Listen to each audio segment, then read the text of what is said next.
Gonna start. Hi guys, welcome to Hustle and Heart Dynasty team call. It's Monday the 17th.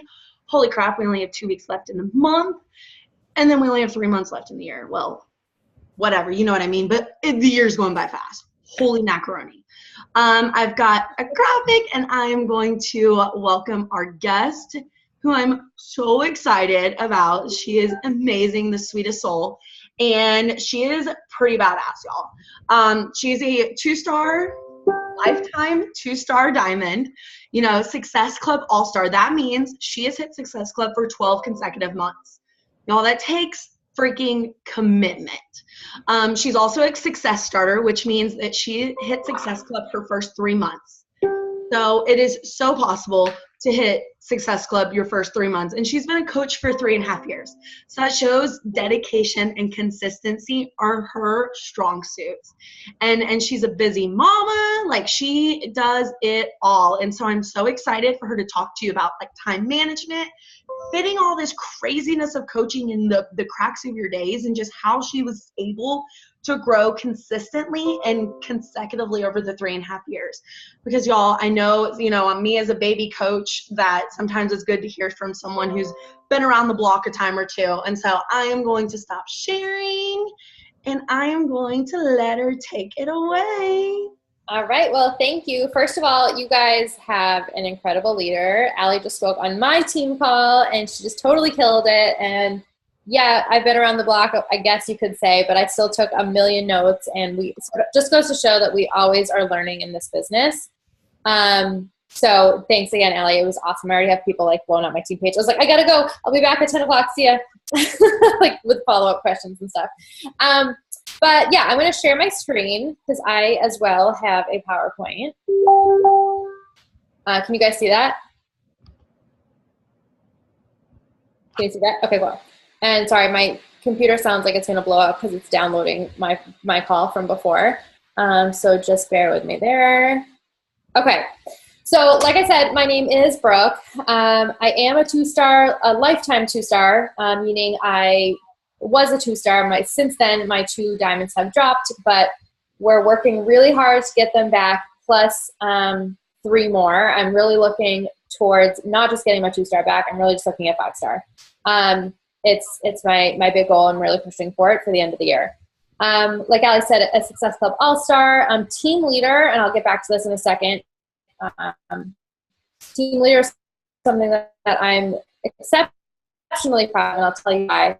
I've been coaching, did this PowerPoint a few months back. I've been a coach for almost 3.5 months now. I think the end of October will be 3.5 years, I'm sorry. And a current top 150 coach in the Northeast, which is kind of exciting. I was a teacher prior to Beachbody. My first year coaching kind of overlapped with my last year teaching. I retired at the age of 31. Like Allie had said, she did too. She kind of hustled to get out of her full-time job, and that's exactly what I did. And I'm a mama to a busy toddler. So I'll go through all of that a little bit more. But then I have that I am a dead leg warrior. And I write that because I want people to know that a bunch of different reasons. But what that means is that I am in a dead leg. I'm in a dead spot. So basically, I have no volume help, like with anybody on my team helping me. Like it happens. It happens to a lot of top coaches, actually. It's just where specifically I was placed, I'm getting no help. So as a new coach, you don't really understand kind of all that. And so when I started to kind of realize where I was and what was happening, I felt like I had 2 decisions to make. I was either going to say, screw it. I don't have time for this. I can't do this by myself. This would be way too hard type of a deal. Or I could say, screw it. I'm going to, really do this. I'm going to, put in the time, I'm going to put in the effort, I'm going to do whatever it takes to make this work despite not having that volume help. Now, obviously you can tell which decision I made. Though I don't have any volume help, I do have a ton of emotional support and training and so much help with my team. And I think that makes a huge difference. My team is Team Liberate, but I'm on a much bigger team, as you guys can imagine, teams within teams within teams, called Team Boom. I have some really amazing leaders on our team that are always willing to share and help and not have to reinvent the wheel all the time. So that's amazing. I feel really lucky in that respect. So how I got started, I dove in immediately, doing the best I could. So I'll back up for a second. I watched my coach for about 2 years. That was my one and only regret in this business, is that I watched for way too long without starting. And so I really kind of drill this into my new coaches, is like, just say yes and get started right away. I watched my coach. I fed myself all of these excuses of why I couldn't do what she did. I didn't know what she did. I didn't know who the amount of people that she knew. I didn't have the training she had. And then I realized that was just a load of crap. And I just decided one day, you know what, I'm not going to do this anymore, and I'm going to go for it. Like, what the hell? I don't have anything to lose. I knew I was a teacher. I'm type A to the max. And I started thinking about my future. I was married already, and I started thinking about my future with my future family. My mom stayed home with me and my sister, and it was just something that I always knew I wanted to do. But being the planner that I was, I'm very realistic. I'm not, living on cloud nine here. I'm very realistic, and I knew that I would not be able to live off of my husband's income if I didn't do something about it then. I talked to a lot of people, like potential customers, potential clients, who are like, yeah, maybe I could do something like that when I had a baby one day. It's like, no, you got to start now so that you can build your business up, so that when you do have your baby, you are afforded all these options. And that's exactly what I saw. I had that like big mindset. I had that vision, and I just feel like I had to from the get-go, because if I didn't, I would have failed at this business before I even started. Like, I was in that I was in that position that like I had to go balls to the wall. I had to have that vision. I had to keep that mentality that as long as I showed up every single freaking day and like did the work, it was inevitable that I was going to be successful. So I dove in and never really looked back. I knew I wanted to get pregnant, so I knew I wanted to get healthier. I think a lot of people can relate to wanting to kind of lose a little bit of weight, get in better shape before you enter your pregnancy. And then I obviously knew that I wanted to build a business, because I saw that my future, and if I had to go back to work, I already was starting to not like teaching so much. Never mind having a baby at home. I used to tell my mom, like, oops, see, it's downloaded. Hold on. I used to there we go. I used to get home, like going to work. I couldn't even imagine leaving a baby at home. I would be the most miserable person on the planet. And I think my husband knew that too. He's always been super supportive. And I think that's really helped too. So I dove in immediately, and 4 months after I started coaching, I got pregnant. So my last year teaching overlapped with my first year of pregnancy, but I was not about to let that be an excuse. I have girls on my team, people I talk to on other teams and things like that. Like, I had a long day, so I didn't get X, Y, and Z done. Different excuses are, I'm not going to be on the team call because of whatever. And that's fine and dandy, but if you want to tell me that you want to build a business, like you're a serious, I call them runners. Like, if you're a serious runner in this business, you have to make sacrifices, and you have to show up for your business when you don't want to, when you don't feel like it, and when it's not convenient. I mean, I literally was teaching full time. If you're a teacher, know a teacher, live with a teacher, teaching is not just a 40-hour-a-week job. I was there probably 7 o'clock at the latest, and then I was usually the last car in the parking lot, and it was dark on the way home. And then I would still bring home bags of stuff to do on the couch in front of the TV or whatnot. As once I started my coaching business, that got to be less and less, because I was like, screw teaching. I want to make coaching, a successful thing so I can leave this. But you just get the idea that I was working overtime. Plus I was coaching part-time. Plus I was literally gaining a human. Granted, I didn't have a real strenuous pregnancy with like morning sickness and that sort of thing. So that definitely worked in my favor. But I definitely should have been getting more sleep. I was pushing the limits a lot. I was going to bed really late. I was still waking up early and getting as much of a modified workout in before work as I could. I just wasn't willing to give in to any excuses because, again, I had that mindset. I had that vision. I could see my future. I could see my future if I didn't do this and I had to go back to work. And I could see my future if I did make this work and I could stay home. And I knew what I wanted and I knew exactly what I had to do to get there. And I was not willing to take no for an answer. I trusted the process. I think that's really instilled in us and the particular team that I'm on. My upline, he's big into like mindset and vision. And so I saw that long-term possibility. I trusted my coach. I had no idea what I was doing.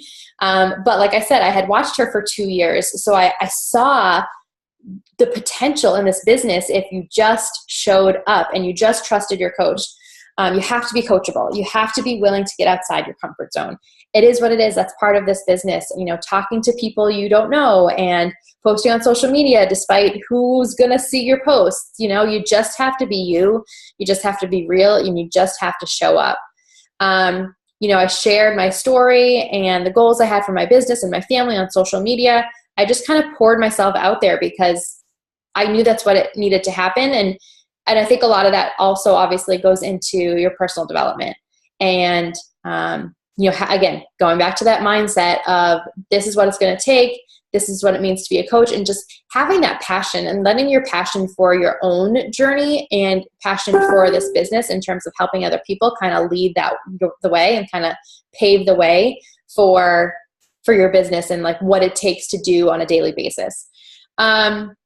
This was my plan A. So I was willing to do whatever it took, getting uncomfortable, like I said, sharing my vision and showing up when it wasn't convenient or when I didn't have time, especially as a pregnant person. I do think also having a very strong emotionally attached why.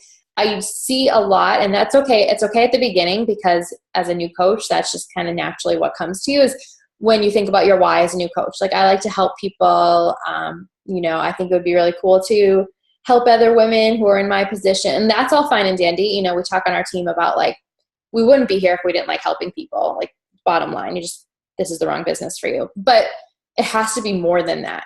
Because if you don't have something that like is literally pulling at your heartstrings, you're not going to show up every day. You're going to give into those excuses that you're tired, you don't have time, you don't want to wake up early or whatever, but if you can and so like I said, as a new coach, it's okay, but I challenge you to keep, peeling away the layers of that onion and really figuring out your why. Because the more you show up every day. My why is my son. So I know like as a mom, obviously our kids are our like motivating factor. So if you're not a mom, I know it can be a little bit trickier just through conversations I've had with girls on my team. But it's not impossible, dig and find your why. I am a red. I don't know if you guys have taken that color code personality test. I am a red through and through. And what that means is I'm driven by money. And so at first I was like, I've always hated talking about money. And so it's kind of ironic actually. Like it makes me like, I feel weird. Like even if it has nothing to do with this business, just like, oh, you owe me like $10 like that. I just don't feel weird. I just feel weird. So when I first realized I was a red, I was like, that's kind of sketchy. And then I was listening to a national wake up call once. And I don't know who it is. I would love to find out one day. But she talked about how this business isn't about money, but it's about what that money represents. And it was like a huge light bulb went off in my head. And I was like, that's exactly it. So it's not like I'm money hungry. I am, but it's only because behind those dollar signs, I see a big fat picture of my son's face. And because those dollar signs allow me to provide for my son, and I could like literally start crying, to provide for my son for the things that I want for him and myself, like for our family. And one of those things is to be home with him and to have those experiences of just, his day-to-day stuff happening. Like if he's sick, not having to ask my mom what his temperature is or calling and, having to leave work to go get him out of daycare. And, then you have that guilt that you're not giving 100% to your full-time job and you're not 100% with your kid. It's not something I wanted. But then also to okay, so now I'm able to stay home with him, but then to even go the extra mile is like, okay, yeah, we're home, but I don't want to be house poor either.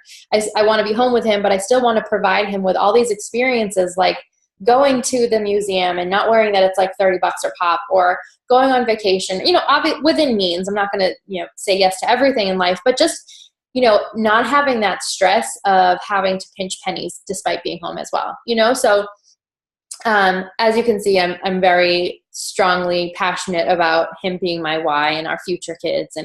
And so I really encourage you, if you don't have a emotionally attached why, to really start thinking about it. Talk to Allie, kind of talk it out, talk with your spouse, talk with your family, because it does take some time. Unless you have like an obvious one, it does take some time, but I promise you, if and when you find it, I think it'll change your business. So dig deep, find a why you can tie your emotions to, something that's going to drive you every single day. Oops. There you go. So, I feel like I have kind of a unique perspective on this business because I was a coach while working that full-time, 9-to-5 job type deal. And I am a coach being home full-time, working from home with my son. I do now, I put in full-time hours. I work definitely 30, 40 hours a week, despite having my son too. So I kind of have that perspective. And so I think that is worth kind of sharing a little bit about too, in terms of like making it all work kind of from both angles. I just want to move this but there we go, because I couldn't see some of my words. So as a full-time pregnant teacher, obviously, I'm sure you've heard a lot of this before, but I think sometimes hearing it from somebody else, or the environment, the mentality, the mindset that you're in when you hear it, sometimes things kind of just like a light bulb goes off. So I hope something that I'm saying is resonating with you. As a full-time pregnant teacher, I would work out, as much as I could, modified before work. So it's all about finding those pockets of time. And really, sometimes it's about making those pockets of time. Like sometimes you're not always going to have them, but it's, kind of looking at your day. If your day-to-day schedule is kind of tricky and it's not consistent, it's all about kind of taking 5 minutes the night before and planning out your day and figuring out when you're going to do what. Because if you don't kind of plan it out ahead of time and then you sleep an extra hour because it's whatever, and then you realize like, oh shit, I needed that extra hour to do my invites, and then you're screwed by the end of the day. And then if that happens over and over, it's like by the end of the week, you haven't gotten your invites done. So definitely planning ahead. Using those pockets of time, what you're going to do within each pocket of time. Because I know for me, a lot of times I'll talk to coaches and they say they have those 10 minutes or those 30 minutes or whatnot. But if you only have 10 minutes and you sit down at your desk or you grab your phone or whatnot and you find yourself mindlessly scrolling Facebook, and then you're like, oh shit, what should I be doing? And it takes you 10 minutes to think about what you should actually be doing to move your business forward, then those 10 minutes are up. So what I would do is I had those pockets of time. Mine was I was a teacher. It was pretty consistent. I had the pocket in the first thing in the morning. I would drag my butt out of bed. I would have, so that pocket of time, I would obviously do PD in the car. Audible is my best friend. I would take my lunch breaks instead of sitting in the teacher's lounge, just like complaining about some kid or complaining about all the work I had. I would use that time to my benefit. I shifted that. I stayed in my classroom, ate with one hand, and was on my cell phone with the other hand. I also had another pocket. Usually when my kids would leave for the day, especially being pregnant, I would sit at my desk and I would put my large feet up and I would be on my phone for an hour because I just needed that decompression time. And actually my business was a decompression for me. Just sitting there obviously helps, but being able to after the kids left, I was totally drained. And then plugging into my business on my phone would actually fill my cup up again. I needed that mindset shift, and plugging into my team and the girls who are in my challenge groups. It helped undeplete that depleted cup I had from just giving my all to my kids all day. And then I would usually do some teacher work to get ready for the next day, go home, eat dinner, And then I was usually on the couch for a few hours, usually like 7 to 10, even when I was pregnant. So I pretty much had like 4 pockets of time. Obviously yours might be similar, it might be different, but find those pockets of time and then go that extra mile and plan out what you're going to do at each time frame. So for example, that first block, I was all about just getting my workout done. I am a first thing in the morning workout person. If I don't get it done, it's literally not happening. So workout, plug into my challenge group, post on social media was usually my first pocket of time. And then I would structure my pockets depending on like where I was and how much time I had. So for example, my lunch break, I was in my classroom, but the door was open and someone could always walk in if they needed to ask me a question. The principal could walk in, so I could be on my phone. It's not like that was against the rules or anything, but I wasn't focused as I want to be to like do my invites or my follow-ups. I didn't have my home computer to like track any convos or anything. So I would use that time to just be on my phone and to do things that didn't require as much like brain function. So like I would check into challenge groups and like, reply to people's comments, answer questions or whatnot. If I had gotten my ducks in a row earlier, I might post during my lunch break. Obviously this was now 2.5 years ago. So this was like before stories, but you could like do a couple stories. I would do my friend requests at that time. So just things that you are being productive, but don't necessarily take a lot of thought. And then, during that time at the end of the day, again, checking in, definitely posting if I hadn't yet, maybe coming up with some content or something. And then at night was when I did my focused invites and follow-ups and tracked it all. And this is before I used Instagram too. So this is mostly on Facebook, but I'm just one who I prefer to have that like dedicated time where I can really focus for something like invites and follow-ups. Because for me I think for everybody that should be like, that's the bread and butter of our business. Is if we're not inviting, we're not moving our business forward. Now when I have a more solid team and, so I would find pockets to plug in different things for my team and such, but you get the idea. Planning out your day and then going that extra step and planning what exactly you're going to do during those pockets of time so that you can make them as effective as possible. You can get as much done as you can in those 10 minutes, 15 minutes. The other thing is realizing, looking at your day to day and realizing where you can find more pockets of time. Like I used to go to the pharmacy sometimes after work at like 6 p.m. when everybody else is out of work, and I'd have to wait in line for like literally 10 or 15 minutes. I would be on my phone answering messages. I do like, at the end of the day, I usually do watch like one mindless show, but I'm also doing mindless Beachbody tasks while I'm watching it. So just like making the most of all the time that you have, and, literally vowing like not to go to bed unless at least the most important things are done. Because that, when you can get into that consistent rhythm of getting your stuff done, especially your invites, follow-ups, that's when your business is going to really take off. And then I used the weekends. This was before I had my son, but I still do. Yesterday I worked all day on Sunday. I like to just feel like I'm ready for the day, ready for the week. I'm kind of catching up on my inbox, making sure things are up to date, getting my week ready, getting my meal plan ready, just whatever it takes to kind of feel like I can have the most successful week. My belief and my vision were so big, I was willing to make short-term sacrifices, definitely less sleep, a lot less TV, for the big results that would come one day. Why doesn't this? Okay. Now things look a bit different. I work full-time from home while being a full-time mom.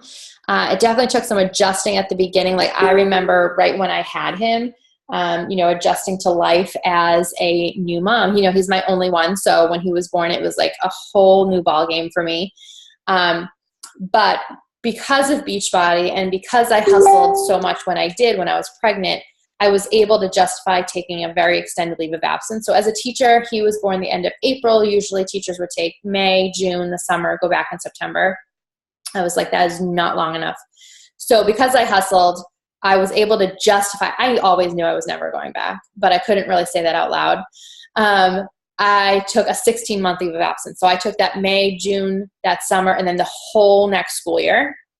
So being, the hustler that I am, I was like, okay, that's great that I have this 16 months, but that doesn't mean I'm on vacation for 16 months, because when those 16 months are over, I'm going to be even more miserable than I would be if I had gone back when he was 4 months. Because it's almost like a tease, like being home for 16 months. Like I'm getting like a taste of what it would be like to be a full-time coach and a full-time mom. Like this is the life I've always wanted. And so I was like, there's no way in hell I am putting on the brakes, because I want to turn that extended leave into a full-time gig. And so I remember like just doing anything and everything I could while like managing him and still trying, obviously you have to cut yourself some grace. But he would only sleep if he was moving. So I would put him in my ergo, and I would do laps around my house, like my living room and my kitchen, on my phone, like over his head, like his head's like right here. And I'm doing, taking like selfies and stuff. Like I was just maximizing every minute that I had, because I just knew there was no way I could go back. So I'm home with him full time, but I still get up at 5 a.m. every single day. That is still when I do my personal development. Now that I'm home, I try to do a book and audio. Usually sometimes it's like personal and professional, kind of get both of those in. But I drink my Energize while I'm reading my personal development. My husband and I work out together every morning. I check into my challenge group, and usually I post. Sometimes I'm more of an afternoon and night poster, but sometimes I'll post in the morning too. This needs to be updated. I work actually 3 times a week now. So he was like just barely 17 months, and I was like, I need more time to work. And so I found like a little toddler school something for him that's like 20 minutes from my house. But she offered half-day care. Not a lot of places to do that around here. And it was perfect for him, because he got that social interaction. He got to, listen to somebody else besides just being home with me. And so actually now he goes 3 times a week. He goes Tuesday, Wednesday, Thursday, 9 to 12. And because it's 20 minutes from my house, there's actually Starbucks like 3 minutes down the road. So I bring my computer and all my stuff. I drop him off. I go to Starbucks. I'm obsessed with my Starbucks time. I get like 3 hours of time to just like sit there. It's quiet. I get to focus on my work, drink my coffee. It's amazing. And then I pick him up, and he's all happy because he's been playing and he's tired.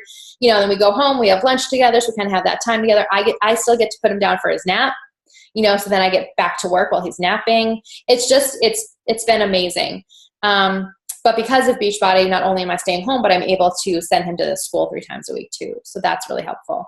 So, it's an investment in your business. The way I look at it, it's an investment in my business. How do you deal with like the mama guilt? Yeah. So as mamas, we all have mama guilt that we don't spend enough time with our children. Mm-hmm. Like we have to put them with the tablet, or like I know I do. Like my daughter, her couch is right here in front of my laptop, and I'm sitting here working as she's watching her television or something. Mm-hmm. And I know the mama guilt's real for a lot of people, and we don't want to feel like we're putting our kids on the back burner for this business that may or may not turn out into something if you don't have a strong enough why. So how do you deal with the mama guilt? That's such a good question. That's such a good question. And I don't know if I have a perfect answer for it. A couple of things. I think for sure it goes back to that PD and knowing that this business will work. There has never been like, oh, if it doesn't work, then X, Y, and Z. Like this is my business and this is my new life, and there is no going back. So kind of having that strong why and that strong mentality through personal development, I think is huge.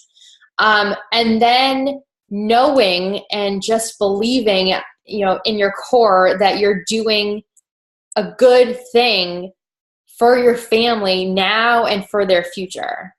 It pops into my head a million times a day. Like I should be doing this, I'm with him, but I'm kind of mentally checked out. And so I think I struggle with it 100%. I don't think there's any easy answer or fix. But I think if you have that strong why and that vision that, you're doing this to better their life and like for them, it's not like you're sitting on your phone because you'd rather look at other people's stories just for fun. Like as long as what you're doing, whatever is taking your time from them is productive, then I think you can feel okay that like it's just work, and it might look a little bit different because you're not at an office and they're at school or whatever. You know, it looks a little different, but just knowing that what you're doing is for their best interest. I don't know. No, I love that, because I feel like as moms, like mom guilt, like I had mom guilt when I was in an office working full time for the first 2 months of my job. And so I feel like regardless if we're at home full time or if we are working full time, we're going to have mom guilt. It's just part of it, but it does go into your why and why you're doing this, and just knowing that this is temporary, that you're doing all these hours and you're putting in all this hard work for the time where you can unplug an entire day and spend with them, or spend an entire week away on vacation with them and not have to worry about your business, because you know you're getting that residual income. And, Right. and it's all about the vision and knowing where you want this to go, and just knowing, hey baby, like I know you want me right now, but you're just gonna have to spend time on this tablet, or you're gonna have to watch TV right now, because mama's got a few things she needs to do. And I know me personally, like as my daughter's sitting here wanting to sit on my lap and I'm needing to work because it was pumpkin spice release day and she's going haywire. And I was like, babe, you just got to have your tablet. Like this is a time where you're just sitting here and you've got to keep yourself with a snack, and I'm talking to you, but that's something I didn't get when I was at work. And I know some people, like, they're already stay-at-home moms, and so they're like, well, I'm taking it away, but you're building a future for them that's better than what the present is. You know what I mean? No, I'm so glad you said that, because we got to the park like a solid hour later because of the launch of the pumpkin spice. You know, I felt like I had to make sure all my team was in the know, and I wanted to reach out to my customers, and yeah, exactly. But yeah, exactly. Having, you know, that mentality that you're just giving them a better future, and, you know, doing what you can now. I work during his nap every single day. There's no such thing as like sitting on the couch and watching, you know, different sitcoms or whatever. Like every minute I get, I'm working. I work every night, Monday through Thursday at least. I try to take the weekend nights off if I can. So I have top tips for newer coaches and veteran coaches. As a new coach, and I see this with my new coaches too, you know, you're going to make mistakes in this business. I tell my team, I can teach you about 50, 60, 70% of this business. And then the other half, 30%, whatever, is you're going to learn by doing it. You know, you're not going to be able, I can't teach you certain things. You're just going to do it, and then you're going to learn from it. Some of them you're going to make mistakes, and it's okay. Half those mistakes, no one's ever going to even know besides you. And that's just part of this business. You know, I tell people, we don't go to school for Beachbody coaching. Nobody goes to school for Beachbody coaching. There's no degree in Beachbody coaching. It's just what it is. Again, being coachable, listening to your coach. They've been through the trenches before you, and let them help you. But that's what makes us grow and makes us stronger. You know, as long as you're kind of making those mistakes and then reflecting on them and seeing how you can use that to, you know, better yourself and better your business, I think it's just part for the course. It's part of the job, and it's okay. You'll learn from them and fix them the next time. But don't let the fear of possibly making mistakes hold you back. You know, we learn in this business by getting out of our comfort zone and trying new things. You know, so dig deep to your why and let that fuel you forward. Again, dig deep to that emotionally attached why, because that's going to push you to show up every day and push you to have the courage to do something, even though you might make mistakes, even though somebody might, you know, comment on, you know, behind closed doors, comment on it or whatever. We grow by stepping outside our comfort zone, plain and simple. And you're not going to have a thriving business unless you grow, unless you step outside that comfort zone. Get a success partner. I am like best friends with the three girls that I was, three or four girls that I was hooked up. Oh no, one of them kind of left us. So three girls that I was kind of hooked up with for the February Team Cup, like the February after I joined. And to this day, we are like best friends. Like literally, I mean, I would never leave this business, but I would never leave this business because I would like have serious FOMO that the three of them are, you know, like in this business. And like we talk every single day. We have only met each other a handful of times in person, but I might like seriously have some of these girls at my wedding if I were to get married all over again. So ask your upline, ask someone to help, you know, you pair up with somebody. probably, you know, somebody who maybe has the same lifestyle as you. Maybe they're also a mom. Maybe they're a mom who works outside of the home 9 to 5. Maybe they started as a coach around the same time of you. Maybe you're both runners. You know, somehow, some way that you kind of would jive with this person or these people, because it's really nice just to know that you are kind of in the season of your business as somebody else, and you can kind of bounce ideas off of each other. One of these girls, her and I run our challenge groups together. It makes all the difference, in my opinion. Focus on your journey first and the rest will follow. Because I started as a coach and a challenger at the same time, that kind of got a little gray for me sometimes. You know, making sure that your journey is first, because, you know, you have to be that product of the product, and not that you have to be perfect. You just have to be trying. You just have to be showing up every day, and you need to make that obvious. And then by doing that, the rest of your business will follow suit. Easier said than done sometimes. And then focus on your PD with what you're struggling with at that moment. I got so caught up as a new coach with like, this person suggested we read this, and this person is a top coach and she suggested this. And so for the first like year of my business, I thought PD was like the most horrible thing on the planet, because to me, I'm such a type A. I'm like, why would I listen to this 20 minutes of PD that doesn't even make sense to me, doesn't even apply to my life, when I could use those 20 minutes to be doing 20 extra invites, because I was all business. And then what I realized was I was just trying to read or listen to the things that like other people were listening to, but they didn't apply to my life. Like, I really 100% suggest listening to or reading something that's going to help you in your life, even if it has nothing to do with your business. Legit, I just downloaded, I don't even know the name of it, but my most recent Audible that I'm going to start tomorrow is the one that's, you might have heard about it. It's like the Japanese art of like decluttering or something or other. And it's all about like, I went to my closet the other day and I was like, I hate all my clothes. And my friend had suggested this book like way back when. And I was like, that's my new PD book. Like, I want to feel like, because you better believe I'm going to be posting about that on social media. I have a lot of moms who will like definitely relate to that. But then, like I said, I'm also reading like a more businessy type book at home. But, you know, just kind of whatever's going to better you and better your life, focus on that. You know, I have one in my queue about like getting more sleep, because I don't get enough sleep because I work too much. So I thought maybe if I like understood all the benefits of getting enough sleep, it might help me sleep more. You know, just things like that, things that are going to help you just kind of as an individual, not just as a business owner. And then top tips for veteran coaches. Find your passion and have fun. I think a lot of times once we've been a coach for a while, we kind of lose the fun spark out of it. Like you just kind of get like within the hamster wheel and just keep showing up day in, day out because you have to, or you feel like you should, or you kind of like forget like why you even started on this in the first place, and it's like it's not even fun anymore. So you have to find your passion. And I wrote this around when the 2B mindset came out, because I really loved the 2B mindset, and it kind of helped me find my passion again a little bit, especially with the nutrition piece, which is always something I struggle with.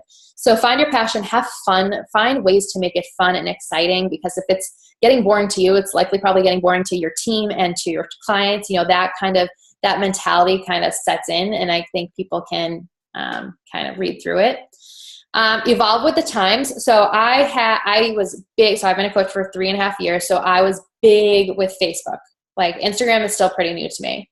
And I had a business, Facebook business page.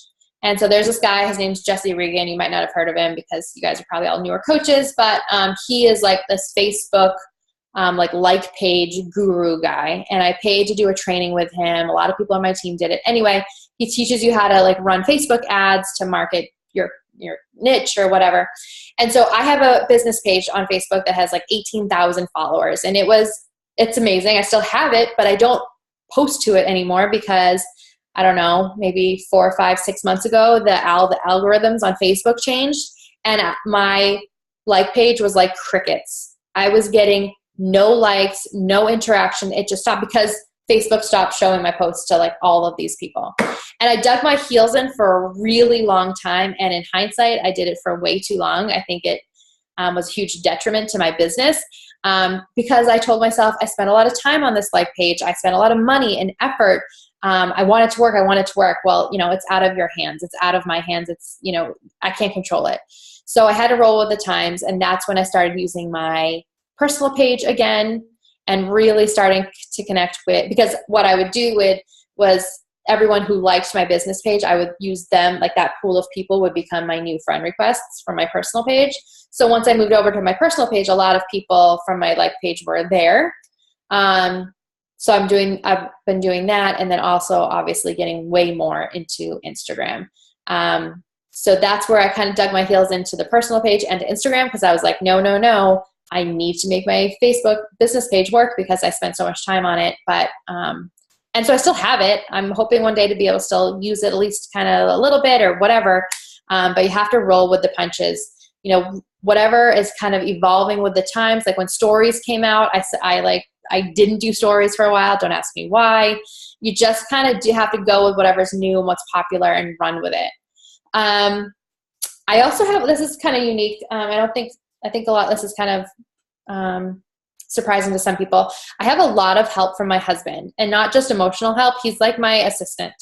And so whether you have a husband, somebody who can help you, whether you have like a sister or a neighbor, somebody, or if you can afford to hire somebody, like a lot of top coaches have what they call a virtual assistant. I don't think that's necessary at all. But like if you have somebody who can help you even a little bit, it's really helpful.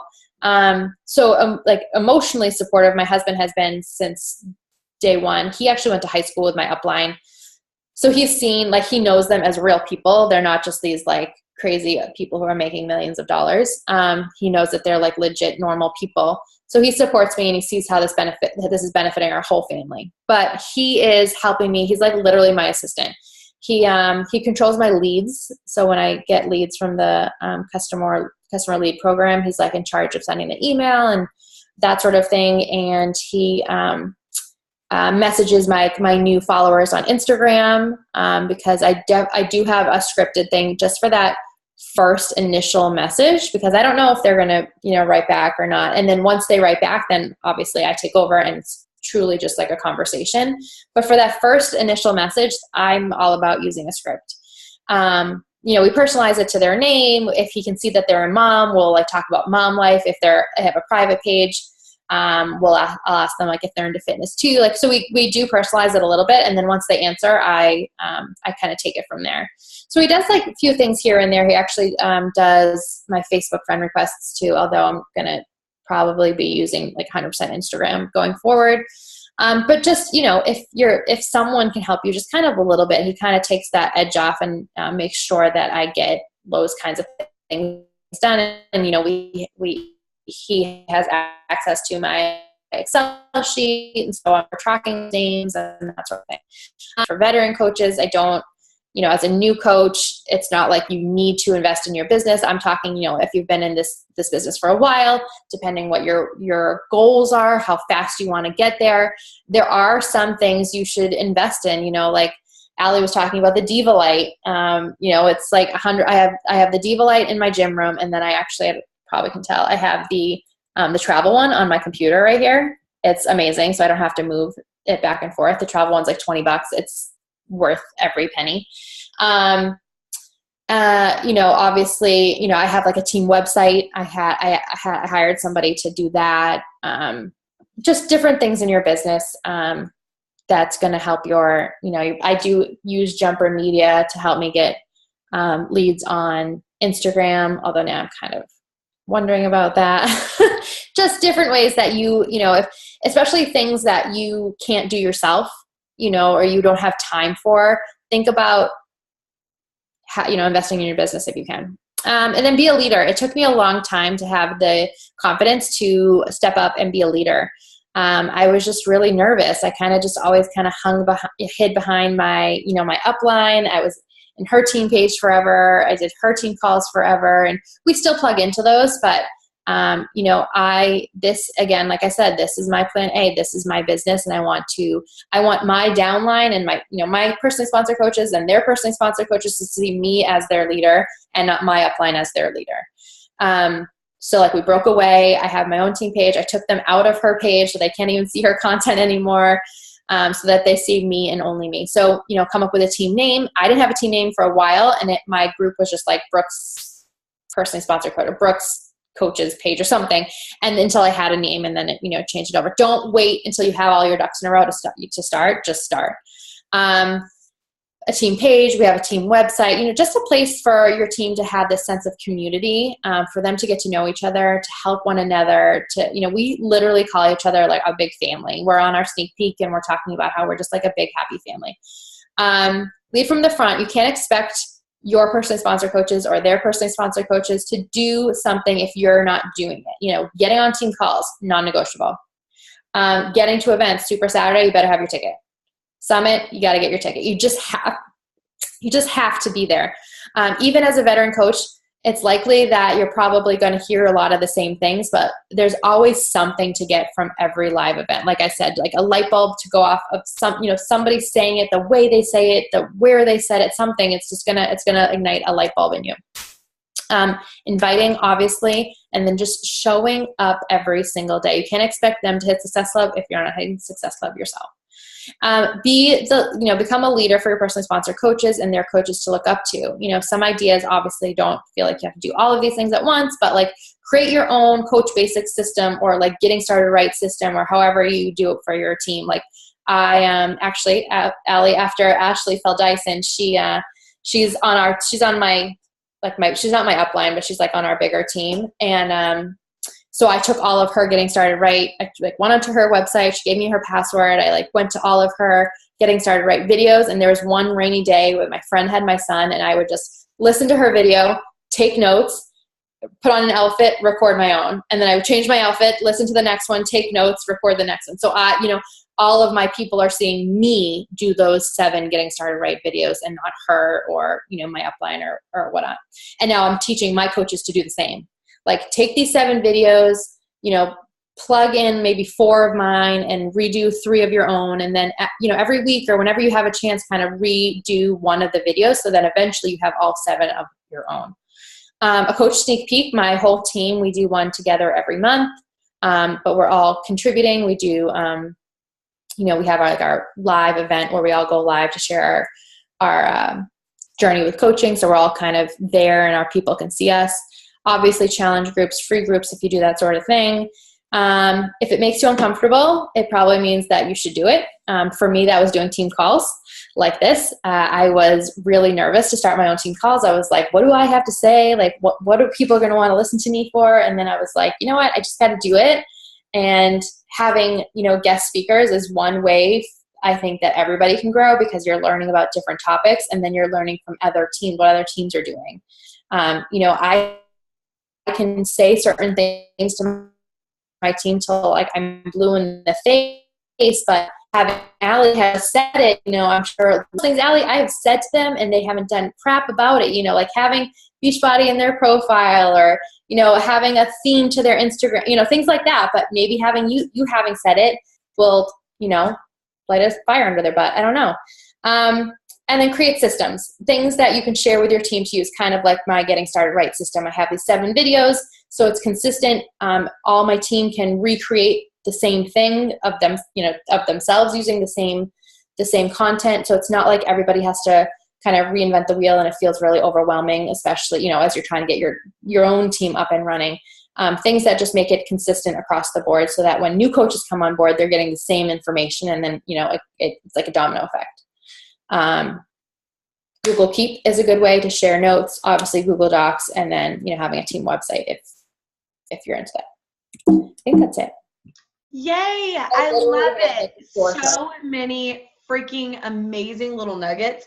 And I'm obsessed with the part about, not finding the pockets, but making them. Yeah. Because I find that a lot of the time we're looking at free time and we're like, we literally have no free time. Like we're moms, we're wives, we work, like our day feels like it's covered, but it's all about making it a priority and not finding it within. And so waking up earlier and stuff like that, because I am not a morning person.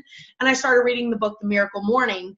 And now I've been 5 a.m. for just over a month now consecutively, which is like never happened. Even when I worked full time, I was still like a wake up 30 minutes before I had to leave kind of gal. And so I'm obsessed with that part of it. Thank you so much for taking the time. I know it's late and that's amazing. And thank you so much for all the amazing information. I've got so many good nuggets, and I know my team did too, even though a few of them had to hop off because they're time for bed and their kids. But I want to thank you so much, Brooke, and I really appreciate you. And I am going to end this, but thank you so much. And I hope everybody has an amazing night. All right. Thank you so much. I'll talk to you soon. Bye.